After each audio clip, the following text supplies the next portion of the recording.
The tight turns of Pimlico, the middle jewel of the Triple Crown, and a quarter of a mile to go at Pimlico. Let's take a look back at the Preakness Stakes. That was Preakness number 147. Of course, it was held on Saturday and it was won by early voting. And what we're going to do in this session is talk a little bit about the winner, early voting, talk about his odds. Was it fair wagering value?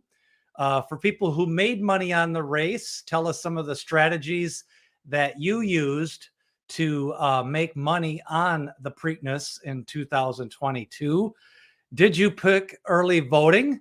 If you lost money, maybe we're going to talk a little bit about some of the ways we could have maybe done some better handicapping or had a better outcome for the Preakness Stakes that was held on Saturday. We're also going to take a look. Maybe there was a track bias. Also, the trips of Epicenter and early voting, and who is the better horse in the Preakness. I'll look back at the pick five wagering strategy from Saturday, how you could have maybe structured a ticket to get a winning pick five ticket. I was not able to pick the pick five on Saturday, and I did do a ticket that did not win. Did some exactas. Those were not winning tickets. Did a couple of daily doubles and really wasn't able to find a winning formula for that race on Saturday. So comments and questions, make sure to get them in as we look back at a peer group, kind of learn. Remember, the only way you can become a winning handicapper is to learn from previous races and listen to other horse players and try to find out better ways and different ways to possibly capitalize on these big racing days. So if you have a question or a comment, make sure to get that in. First off, let's start off with the winner, early voting. Of course, Chad Brown, the trainer. This is his second Preakness win. He won it with cloud computing and a lot of similar tactics that Chad Brown used to win with cloud computing. He came back and won with early voting. And some of them, cloud computing made his fourth career start in the Preakness Stakes. Early voting making his fourth career start in the Preakness Stakes. Also, both of those horses had ran 3 races at Aqueduct, and their prep race to get ready for the Preakness Stakes was the Wood Memorial. So a lot of similar circumstances for Chad Brown in picking up the victory with early voting on Saturday. Of course, he was pretty much the third choice in the wagering. The favorite in the race at 6-5 was Epicenter. Second favorite was Secret Oath, the filly, who won the Kentucky Oaks. D. Wayne Lucas had won 6 previous Preakness Stakes, going for win number 7. 6 previous fillies had won the Preakness Stakes. Of course, the most recent was Swiss Skydiver a couple of years back when it was held in September. And then, of course, Rachel Alexandra beating Mind That Bird in a thrilling Preakness Stakes a few years back. That had a full field. So early voting, getting the job done, winning the Preakness Stakes in his fourth career start. Looks like he's going to pass on the Belmont Stakes and point towards the Travers Stakes. Of course, Chad Brown going to be looking at that race as well with Zandon. And then he has another 3-year-old in Jack Christopher who could possibly be pointing for the Haskell Stakes. So a turf trainer for the last few years, getting a lot of winners on that surface with a good, some good dirt runner potential this year. So first question of the night goes towards the Belmont Stakes. Yes, We the People is going to be pointing towards the Belmont Stakes. We're going to take a look at that possible field at the end of the show, but We the People is going to be one of the 10 horses. It looks like Mo Donegal for trainer Todd Pletcher. And then also Nest is going to be pointing towards the Belmont Stakes. Skippy Longstocking, who ran in the Preakness, and also a possibility of a few other horses. It looks like even some of the other horses that skipped the Preakness that could be running in the Belmont Stakes. So right now, we're going to be doing a lot of coverage of the Belmont Racing Festival coming up June 9th through June 11th. We're going to be taking a look at the Met Mile, which could feature Flightline, against Speaker's Corner, and also a chance at the Ogden Phipps, which could be Latruska going for her second straight Ogden Phipps. She could be taking on Chad Brown horses like Search Results and Royal Flag and the Todd Pletcher trained Malathot. That's all part of the Belmont Racing Festival. 8 grade 1 races on Belmont Stakes Day. The Woody Stevens, we could have Witt versus Jack Christopher, a rematch of last year's Fast Champagne Stakes. And then also we've got grade 1 races on the turf that day.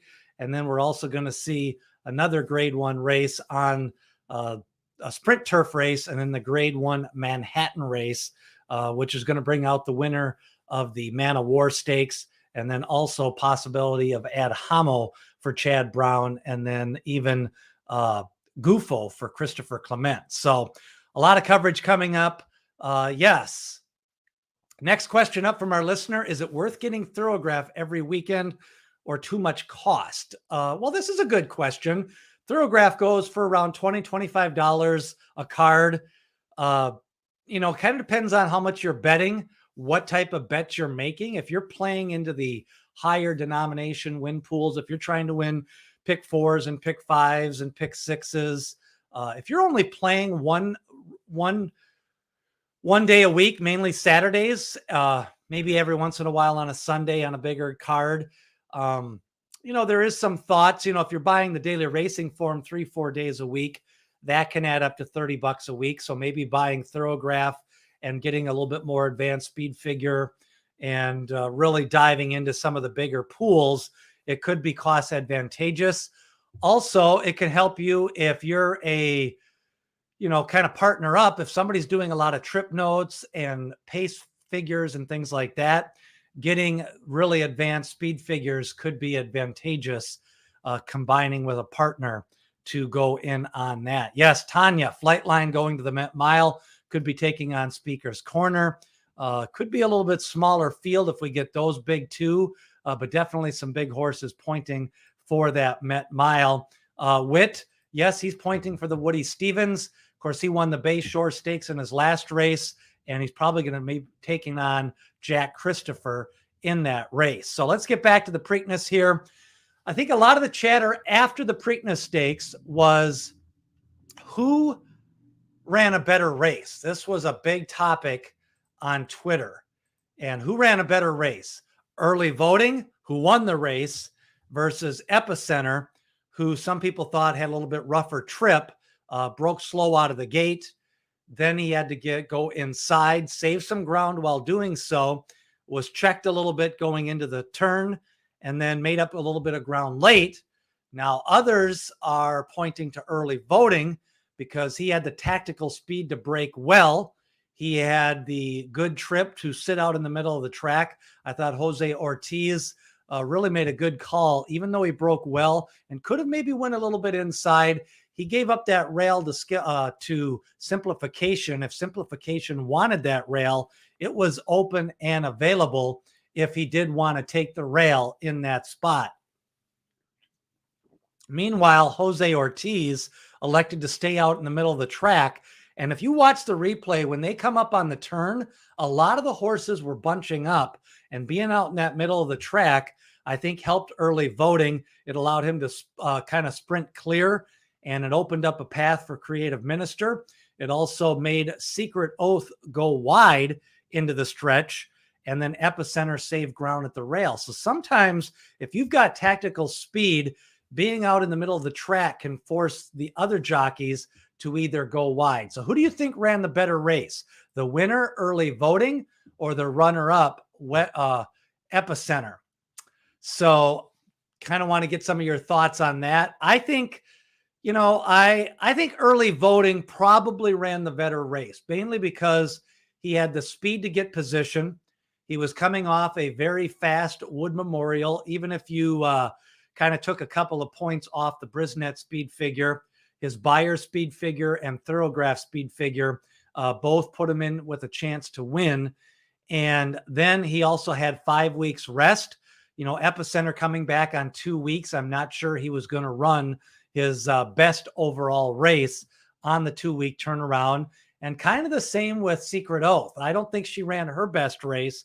I think she had another wide trip similar to the Arkansas Derby, and that allowed her to make that wide move. But I think Luis Saez maybe could have saved a little bit of ground, maybe could have waited a little bit longer, but he made that wide move down the going into that second turn. And that means overall, not a lot of options coming into the stretch. Simplification, he did bleed in the race. The trainer of Simplification, Antonio Sano, announced after the race that Simplification bled. This is the first time that Simplification has bled in a race. So, you know, he had ran a pretty hard campaign. He ran in the Mucho Macho Man, the Fountain of Youth, the Florida Derby, and just kind of ran a lot of races, ran a hard Kentucky Derby. So I think a little bit of time off for Simplification, maybe get him ready for the Travers Stakes, or even maybe a race like the Penn National Parks race, the Pennsylvania Derby. So our first comment, Petro says that he thought Early Voting ran a much better race. And again, you know, when you look at race dynamics and race flow and who gets the jump, you know, I think sometimes people think that whatever horse they bet on is the horse that ran the better race. And that isn't always true. Sometimes a horse that didn't run strong and didn't win the race can run a better race. But sometimes you got to play the hand that is dealt to you. And so the start of the race and the middle portion of the race dictate how much energy you're going to have late in the race. And it can dictate who is going to win the race. Now, the other thing I wanted to talk about is a little bit about track bias. Some people thought there might have been a track bias. Early Voting was a little bit of a presser. Ethereal Road was a closer. Lightning Larry was a front runner. And early on in the card, a lot of the winners were up on the pace and a lot of wire to wire. I think overall the track played towards speed. Did that factor into the outcome? Do you think possibility that Early Voting was able to take advantage of a front running track? Do you think there was a possible speed bias on the Preakness card? Leave a comment if you think there was a bias.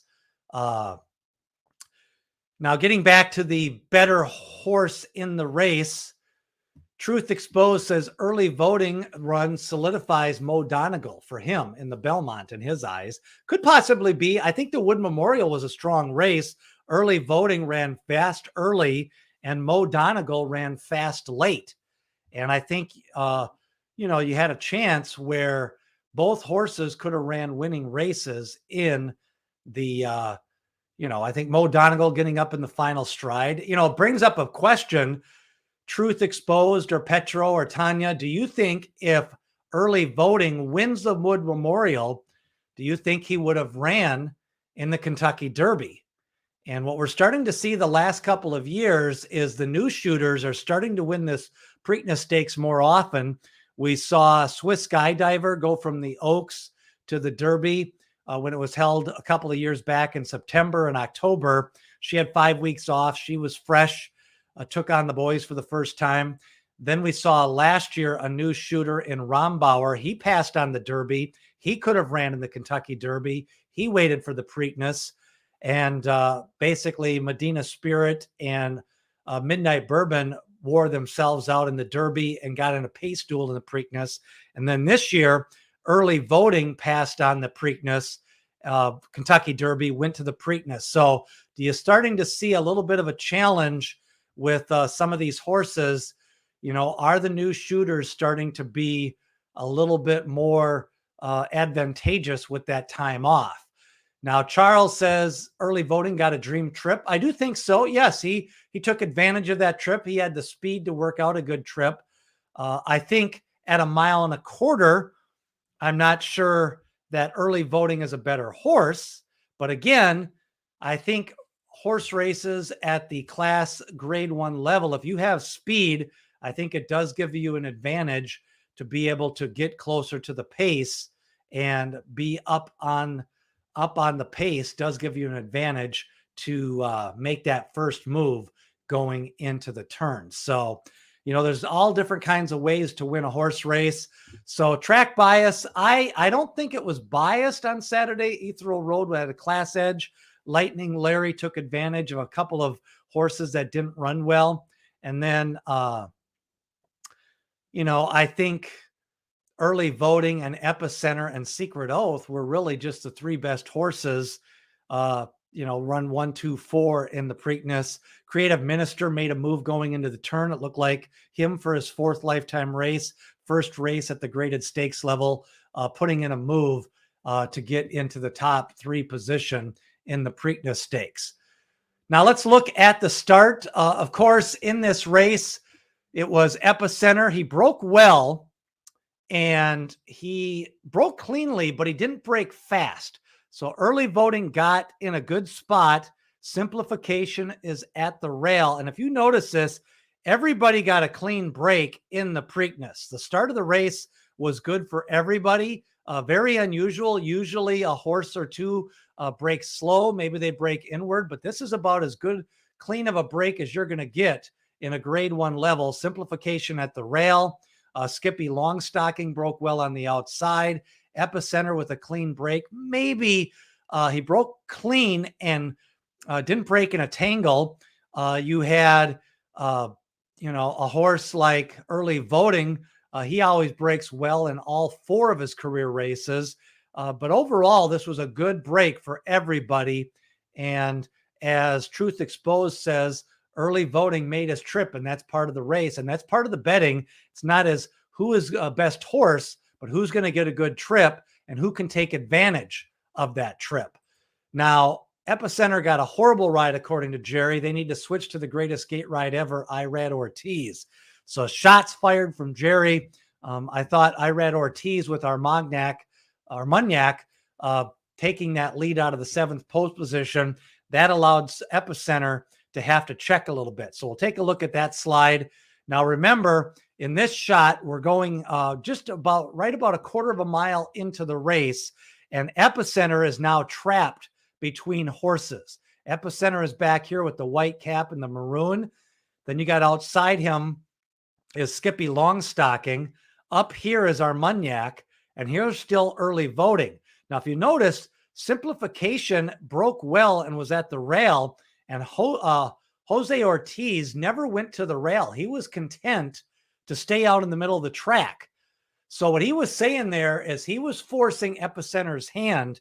He was going to make Joel Rosario either go outside of him and use his horse, or go inside and give up some lengths at the beginning of the race.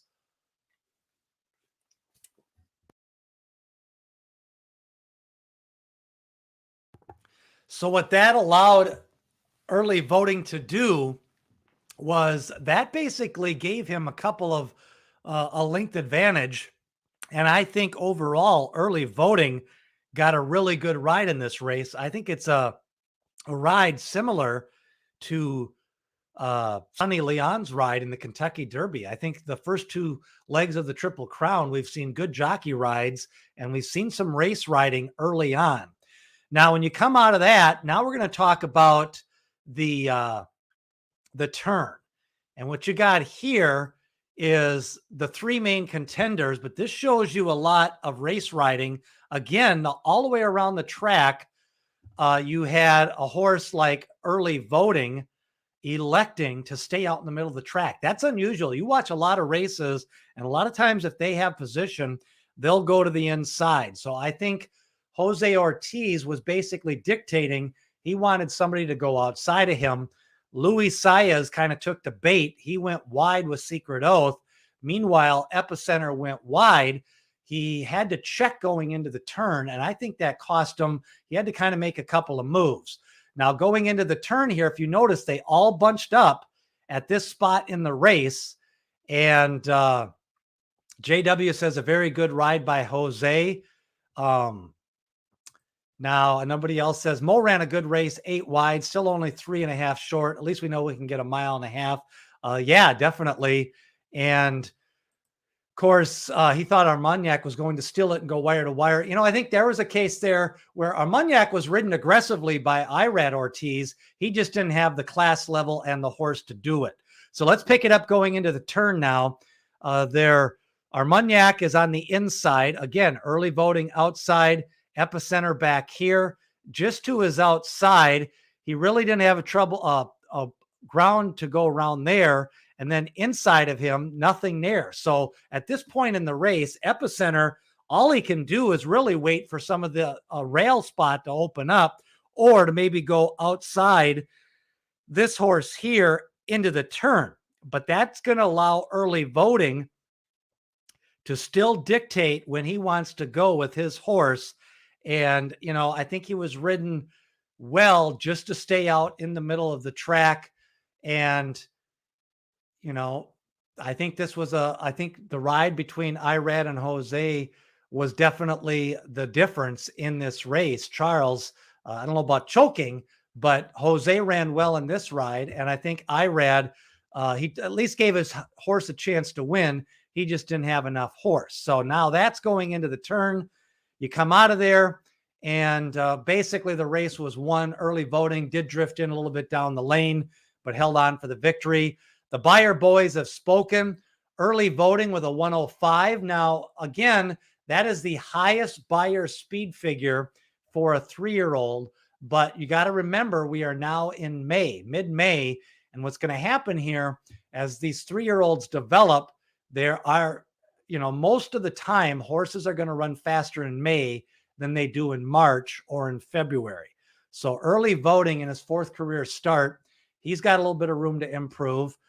Before this race, coming into this race, we had 3 horses with a 103, and We the People had ran a 103 just a week before. So another horse running a big speed figure in May. And then, of course, we had Taba winning his maiden special weight with a 103, and Messier with a 103 back in February.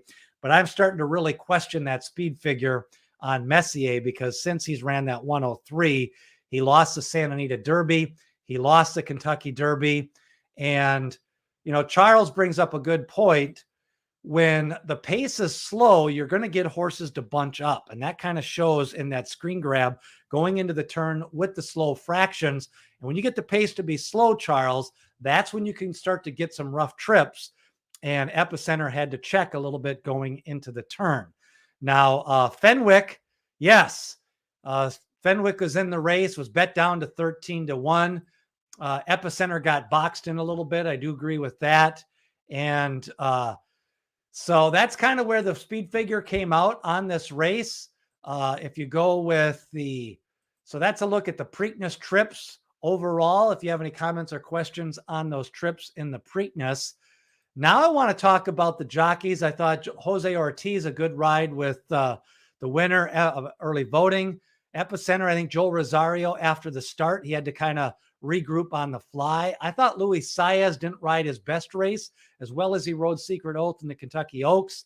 He didn't. I thought he got outridden by Jose Ortiz. Once Jose Ortiz was deciding to run out in the middle of the track, I thought Luis Saez kind of took the bait and could have maybe saved a little bit of ground. So he elected not to, and I think that cost Secret Oath a chance to possibly run a little bit better, maybe even be in the top 3. So let's talk about your winning wagers. Did you win on the Preakness Stakes? I was not able to cash any tickets. I tried some exactas. I did have one exacta with Skippy Longstocking underneath early voting. Otherwise, I went with Secret Oath over early voting, played Skippy Longstocking, played also a couple of exactas with Creative Minister. If you did hit the exacta, what was kind of the strategy? Somebody here hit the super box 2458. He would have hit the straight super if the 21 didn't exist in the Kentucky Derby. But if Ethereal Road would have ran, who knows? Maybe they had the Kentucky Derby superfecta. He's never betting on Epicenter again. Second time, it lost me so much money. Yeah, I don't know. He's going to point to the Travers. Truth Exposed says he thought Secret Oath was pacing herself with Epicenter at first. Then they got some horses in between them, and she started going with her surge. So, yeah, I think she made a little bit of a move too soon. Charles bet on simplification to win, so I didn't do that. This guy cashed a $20 daily double, Black-Eyed Susan with the Preakness. That was good. Interstate Daydream was almost 6-1. That paid $107. So that was a nice Black-Eyed Susan double with the winner of the Preakness in early voting. And Tanya had early voting to win. So she cashed on that 5-1, almost 6-1. I did want to talk about the pick 5 pool and some wagering strategies. I wasn't able to hit the pick 5. You know, there was $3.3 million in the pool, so a lot of money. Here's the winners of the pick 5. You had Lightning Larry at 12-1. Joe on the turf, he was the second favorite at 2-1. Ethereal Road was the 6-5 favorite. Karatari on the turf sprint was the favorite at 6-5. And then early voting was the third favorite. So those were the winning horses and how they stood on the odds board. The pick 5 paid $1,249. So a couple of different ways to play this race, I thought. You know, I think you could go with possible singles. If you like Joe, you could have singled Joe. You could have maybe singled early road, and you could have possibly singled early voting. Again, I always think on some of these pick 5s, you kind of got to have a single in some of these areas, because if you don't have a single, the tickets just get to be too expensive.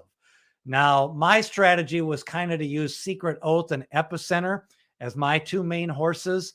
Otherwise, I wasn't able to hit Lightning Larry, but that first race, that was kind of a hard one. You had a 5th favorite in Lightning Larry, and a couple of horses were a little bit over bet in that race. So the other way, you know, a lot of times to hit a pick 5 is you got to try to find a favorite that you don't like. So favorite that was a little bit vulnerable, I think, looking back, was Old Homestead. He was favored in that sprint race, the Chick Lang. He was unbeaten, but he had 2 races at Delta. Now, on the other hand, he did get a little bit of a passive ride in that race. And Cogburn, you know, he fired, but he faded late. Lightning Larry took advantage of maybe a little bit of a front-running speed bias on the track. Did anybody hit the pick 5? And what was kind of your strategies to win that race? Charles says that he missed the pick 5, no Lightning Larry. He cashed the pick 4, but it was a $12 ticket. Jockey, yeah, that was the thing. Lightning Larry was really the only price at 12-1. And I didn't have Lightning Larry. You know, I think you had to either single Joe, Ethereal Road, or use 2 horses in the Preakness, either Epicenter and early voting, or early voting and Secret Oath. You definitely had to use early voting, and it was possible because he was a layoff. So that was kind of the strategy on Charles B. He missed Lightning Larry, kind of like I did. You know, I think on these big days, again, there's really never 5 straight favorites. So you got to play a ticket that kind of takes out one of those favorites. And also you kind of want to find a favorite to fade in the ticket. And I think on this day, the favorite to fade most likely was Old Homestead. And again, you know, if you could have somehow singled either Joe, Ethereal Road, or early voting, that would allowed you to go deep in the turf race and go a little bit deeper in that Chick Lang to try to get that 5th favorite. So I think it was a tough sequence. For me, it was a little bit tougher sequence than some of these pick 5s. Of course, Derby Day, you had the one long shot. And then, of course, you had Rich Strike at 80-1. So that was, and then you had a 7-1 on the turf on the Derby in the Woodford Reserve. So that horse, Santine, at 7-1, caused that pick 5 to really blow up on Derby Day. So for Belmont, we're going to be taking a look at some pick 5 wagering strategy. Of course, there's a 2-day pick 6 on Belmont Day. And of course, the Belmont Festival of Racing, 8 grade 1 races on Belmont Day. So that is a look at the wagering strategy. Again, if you have a question, get your question here as we start to look ahead. That was kind of a look back. Now, the Preakness odds, I did want to talk about this. What was your thoughts on the Preakness betting? The longest shot on the board was 18-1 on Armagnac, Fenwick at 13-1, Happy Jack at 12-1. Creative Minister at 10-1. It seemed like everybody was bet down in this race. Of course, the 80-1 shot winning the Kentucky Derby, and a lot of people seem to just kind of play all the horses equally. It looks like to me everybody just kind of bet every horse to win in this race. Did anybody else think that the wagering was a little bit strange on the Preakness Stakes? I thought it was odd that all of these horses were low odds. Truth Exposed says it's insane. Yeah, it was kind of mind-boggling, I thought, to see all these horses at low odds in a big race like the Preakness, especially Skippy Longstocking and Happy Jack, very low odds. Charles says crazy odds on the Preakness. So, Andy Serling commented about the odds. Some of the horse racing writers commented about the odds. I don't really know why some of these horses. Truth Exposed says everybody bet the long shot because of the Kentucky Derby payout. Some of the non-bettors. I do think it got some value on early voting. He went up to 6-1 from a morning line of 7-2. Fenwick's odds, yeah, those were definitely very strange in this race, I thought. I thought Happy Jack was the longest shot on the board on my odds line. I thought Happy Jack had really no shot to win the race. I thought maybe there was a small chance of Skippy Longstocking, Fenwick, or Simplification. But yeah, I did not have Happy Jack as a contender for the Preakness Stakes. So I thought the betting was a little bit strange. So yeah, you don't see a lot of money like that too often. And of course, after the 80-1 winning the Kentucky Derby, a little bit of a mismatch on that. So Tanya says only about 4 horses had a shot. I think that's about realistic. I think you had, Secret Oath, early voting. You also had Epicenter, and I think those 3 were the main ones. And then whether you like Simplification or Creative Minister as another one. So yeah, that was kind of interesting. I thought the betting. Now moving forward, we're going to start doing some live streams and getting you ready for the Belmont Racing Festival. Belmont Stakes, pointing for the Belmont Stakes right now. We've got Mo Donegal for trainer Todd Pletcher. Nest, the winner of the Ashland Stakes, runner-up in the Kentucky Oaks. Ethereal Road for D. Wayne Lucas. Of course, he won Saturday at Pimlico. We the People, the Peter Pan winner. Rich Strike, the Kentucky Derby winner. Barber Road, Skippy Longstocking. Those are some horses. So we could get 9 to 10 horses pointing for the Belmont Stakes. Of course, right now, the speed of the speed would be We the People. The class would maybe be Nest and Mo Donegal and Rich Strike. Barber Road still looking for his first win of the year. He's going to be one of the closers along with Mo Donegal. And so I think we're going to get some different running styles. A mile and a half. I think, 10 or 11 horses, ideally. Of course, the marquee matchup that day will be the Met Mile with Flightline against Speaker's Corner. We've got the Ogden Phipps. We're going to be seeing Latruska try to win it back-to-back years. She's going to take on Malathot, last year's Kentucky Oaks winner.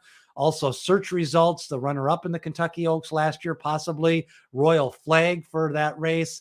We've got the Witt versus Jack Christopher in the Woody Stevens. We're going to be previewing a couple of live streams before then. We're going to do a study session on the Belmont Stakes, and we're also going to be doing a study session on all 8 Grade 1 races, getting you ready for the Belmont Racing Festival. Going to be taking a look at the pace of the race, some pick 5 and pick 6 wagering strategies.